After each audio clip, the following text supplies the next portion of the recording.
Frère Louis, cette affaire commence depuis 2000. En 2000, le président Sassou avait pris l'occasion ou le jeu de nous envoyer des messagers qui venaient discuter dans le cadre de la paix. À cette époque, j'étais le seul collaborateur qui était aux côtés de M. Kola Bernard.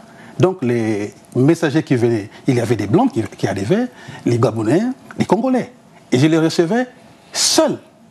Mais quand eux, ils arrivaient, ils ne venaient pas pour un compromis politique, ils venaient négocier la capitulation politique de M. Kola Bernard.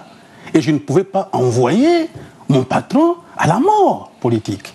Et je ne pouvais pas l'accepter. Pourquoi une capitulation politique pour un monsieur qui a toujours combattu pour la bonne cause? Je rappelle que c'est depuis 1997 que vous êtes en exil à Londres, en Grande-Bretagne. C'est cela. Pourquoi rester aussi longtemps en exil? Le pays ne vous manque pas? C'est vrai que le pays me manque. Le pays me manque parce que nous avons des Congolais qui sont en difficulté. Le pays nous manque parce que rien ne marche dans notre pays. Mais lorsque vous avez la charge de libérer un peuple, vous devez y avancer. Parce que c'est noble. La noblesse de la politique, ce n'est pas le spectacle. La noblesse de la politique, pour moi, c'est de donner quelque chose à son peuple, de laisser des symboles à son peuple. Mais cela n'est pas possible avec M. Sassou, qui est en train de détruire notre pays. Mais est-ce que vous n'avez pas l'impression que le jugement, l'approche de Bernard Kolela était de dire il y a un temps pour se battre, il y a un temps pour se réconcilier et construire ensemble le pays? Mais allez-y comprendre. C'est vrai que le président Kolela était reparti au pays. Pensez-vous que les choses ont changé au Congo-Brazzaville? Vous le savez qu'au Congo-Brazzaville, il n'y a pas d'eau potable. Vous le savez qu'au Congo-Brazzaville, il n'y a pas d'électricité. Vous le savez qu'au Congo-Brazzaville, il n'y a pas d'hôpitaux décents. Vous le savez qu'il n'y a pas de médicaments, il n'y a pas d'école, il n'y a rien du tout, il y a la saleté partout. Mais comment lui qui était le défenseur des opprimés, pouvait-il accepter de repartir dans ces conditions-là? Pouvait-il compromettre toute sa carrière politique, se renier? Il dit non, ça ne se passe pas comme ça. Parce que vous considérez que c'est lui la figure de proue de l'opposition et qu'il n'avait pas à jouer ce rôle à subir cette mort politique? Mais bien sûr que oui. Le président Kolela était, si vous voulez, la symbiose de la politique nationale. Mais accepter la réconciliation nationale, c'est pas mourir. Mais quelle réconciliation nationale? C'était un cadeau empoisonné. Où en sommes-nous aujourd'hui? Que devient le MCDDI, qui était la locomotive politique du Congo? Le MCDDI n'existe pas. Vous en avez démissionné. Mais à travers ma personne, M. Kolela vit. Si tous ont été repartis, que deviendrait-il aujourd'hui? Plus personne ne parle du président Kolela. Je suis le seul qui parle de lui, et en bien. Et quand je parle de lui, les gens comprennent. Parce que j'ai gardé l'éthique, parce que j'ai gardé sa politique, j'ai gardé ce qu'on appelle chez nous le développement intégral. Cher frère. Qu'est-ce que vous entendez par développement intégral? Mais développement intégral, c'est... Parce qu'aujourd'hui, le mot à la mode, c'est développement durable. Vous parlez de développement intégral. Mais chez nous, justement, nous mettons l'homme au centre de tout ce que nous sommes en train de subir dans notre pays. Tout ce qui se passe, ce n'est pas les politiques, ce sont les hommes. Mais les hommes ne sont pas équilibrés, il faut les équilibrer. Ils ont des choses enfouies en eux, ce que j'appelle la trame existentielle. Mais il faut l'équilibrer au niveau économique, au niveau social, au niveau psychologique, au niveau sociologique. Ça, c'est très important. Est-ce que vous avez l'impression aujourd'hui que les différentes milices qui se battaient au Congo avant la conférence nationale ont fini par comprendre qu'ils font partie d'un seul pays et qu'ils doivent se battre pour construire ce pays-là? Mais qui a commencé avec les milices? C'est cela. Qui a commencé avec les milices? On ne va pas chercher celui qui a commencé, voilà. Mais savoir si on a fini. Si on a fini avec les divisions ethniques. Il nous faut une solution politique après une crise. Frère Louis, vous le savez que nous sommes des Bantous. Les Bantous, après une discussion, les Bantous se retrouvent autour de l'arbre à palabre. Sous cet arbre, ils se retrouvent pour discuter les problèmes du pays. C'est ce qu'a été la conférence nationale, très longue du reste, mais elle a existé, cette conférence nationale. Cette conférence a été bouffée par qui? Par M. Sassou, qui avait tout accepté à la conférence. Malheureusement, quand les Congolais se retrouvent à la conférence, ils ont mis en place des règles. Mais la première des règles, c'est quoi? C'est la Constitution. Nous avons défini les règles. Mais il n'a jamais accepté parce que M. Sassou ne peut pas vivre dans un environnement démocratique, parce qu'il ne s'adapte pas. Pourtant, il a été battu aux élections, il a accepté le verdict des urnes, les urnes l'ont ramené au pouvoir, il s'y trouve, c'est démocratique. Mais vous l'avez compris que M. Sassou ne peut pas gagner une élection libre, transparente et républicaine. Parce qu'en 1992, M. Sassou venait en 3e position. Il avait été battu. Il n'avait que 15%. Comment diable, qu'est-ce qui explique que M. Sassou soit aujourd'hui l'homme qui gagne toutes les élections? Ah, peut-être que les autres sont devenus mauvais entre-temps et qu'il s'est amélioré. Du tout. C'est parce que M. Sassou a mis en place un système qui lui permet de nommer tout le monde. Au Congo, il ne s'agit pas des députés, c'est des députés. Ils sont nommés par M. Sassou. Le gouvernement, c'est lui qui nomme. Donc, tous les responsables politiques qui sont au Congo, c'est lui qui les nomme. Donc, c'est lui qui les tient. Mais il a également fait une réforme qui semble assez intéressante, qui est celle de dire, si l'opposition atteint un certain seuil, on fera un statut de l'opposant au régime, mais il faudrait atteindre un certain seuil. Aucun des opposants ne l'a atteint. Mais, vous le savez, la Constitution nationale est là pour ça, pour définir les rôles de chacun. Est-ce que dans la Constitution de M. Sassou, qui est son costume taillé sur mesure, est-ce que les droits de l'opposition existent là-dedans, sont respectés? Vous ne pouvez même pas tenir un meeting à Brazzaville, vous le savez. Pourquoi? Parce qu'il y a des sbires par-ci, par-là, qui influencent le champ politique national. Si M. Sassou est d'accord avec la démocratie... Vous voulez dire que sa milice existe toujours, la milice Cobra? Le Congo n'a pas d'armée. C'est une milice au service de M. Sassou qu'il transforme en armée. Et les milices de M. Kolela? Demandez à M. Sassou qu'est-ce qu'il en fait aujourd'hui. Elles ont rejoint les rangs de Sassou Nguesso? Mais vous savez, lorsque...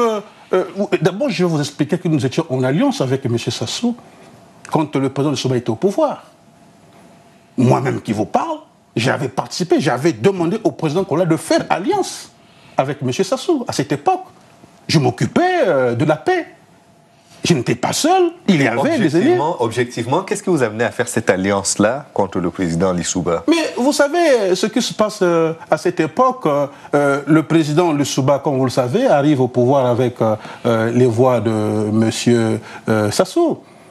Mais il y a eu, si vous voulez, une sorte de dispute en leur sein. Et nous...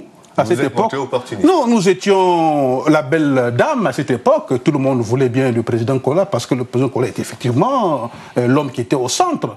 Mais nous, on a toujours travaillé pour la paix dans notre pays.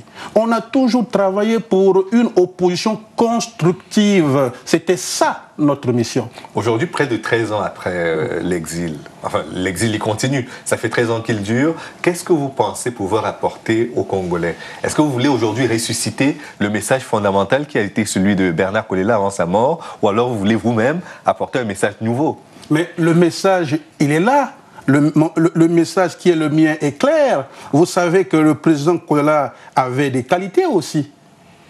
Et il avait des qualités. Il n'avait pas seulement des manquements. Moi, je pense que le président Kolela a essayé d'apporter quelque chose dans ce pays. Mais quitte à nous maintenant de prendre cette politique, d'aller au-delà. S'il y a des manquements, nous allons les écarter. Voilà pourquoi nous sommes encore ici. Monsieur, lui, c'est formidable.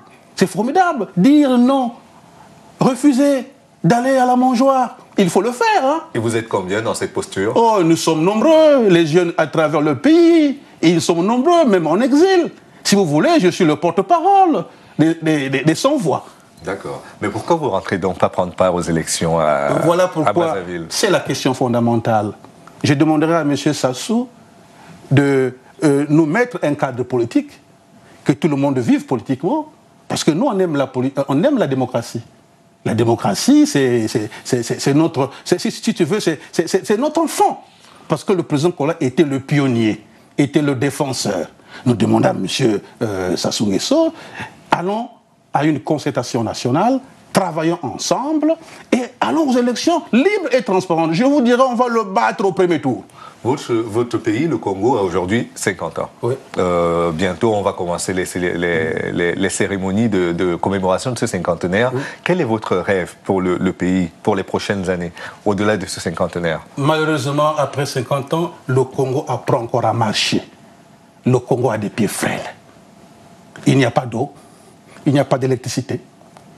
Les hôpitaux n'existent plus. Quel serait votre projet de société pour le Congo? Mais le projet, c'est d'abord la démocratie. Le projet, c'est quoi? C'est la symbiose intercommunautaire, le sens du partage de la famille élargie. Mais c'est formidable, ça. laisser des symboles à son peuple. C'est cela, le projet de société. Mais là, vous êtes dans la rhétorique. Je ne sais toujours pas si vous allez créer un parti politique, si vous allez en reprendre un, ou si vous allez rester en exil définitivement. Jusque-là, je n'ai pas compris. Vous savez que nous évitons ce qu'on appelle la politique spectacle. À Brazzaville, il s'agit d'une dictature. Et on par la politique spectacle, il faut travailler en cachette. Il faut résoudre les équations politiques. Après la résolution de ces équations, nous allons aller de l'avant. Ce que je vous dis, au Congo-Brazzaville, nous avons des militants. Et quand est-ce que vous sortez du bois avec vos militants? Tranquillisez-vous, le moment venu, vous serez au courant. Vous êtes à Paris également parce que vous devez enterrer un des vôtres, en l'occurrence Sengila Mungungu Kombo, qui est décédé, je crois. Et c'est cela, oui. Pouvez-vous dire deux mots sur cette personnalité? Vous savez, le ministre Mungunga était pour nous le seul doyen qui était resté. Aujourd'hui, il nous a quittés. Nous l'avons enterré avec dignité. Si vous voulez, il représente aujourd'hui notre engrais politique. Il est en train de fertiliser le champ politique congolais. Et maintenant que la terre étant fertile, nous sommes en train de travailler. Il représentera notre symbole. Il faut le faire. Il n'a pas accepté de repartir dans son pays natal. Nous l'avons enterré hier. Paix en son âme. Et nous le promettons aujourd'hui. Nous prenons cet engagement d'aller de l'avant pour l'honorer. Vous êtes actuellement à Paris, vous vivez en exil à Londres. Pourquoi n'avez-vous pas demandé l'exil à Paris? Bon, vous savez, Paris, pour moi, c'est vrai, c'est la capitale française. Mais j'avais aimé Londres. Parce que faire de la politique en France, à Paris, c'est pas facile. Mais à Londres, je vis, je fonctionne, je travaille librement, sans problème. Merci beaucoup, Monsieur Paulin Makaya. Je vous souhaite beaucoup de succès dans l'entreprise que vous avez présentée de reconstruction du Congo qui semble en lambeaux, si on s'en tient à votre analyse. Donc, grand merci d'être passé par Télésud et bon courage pour la suite. C'est moi qui vous remercie, Fabien. Et merci également à vous d'avoir regardé cette émission jusqu'à son terme. Rendez-vous demain pour un autre entretien du jour. À très bientôt.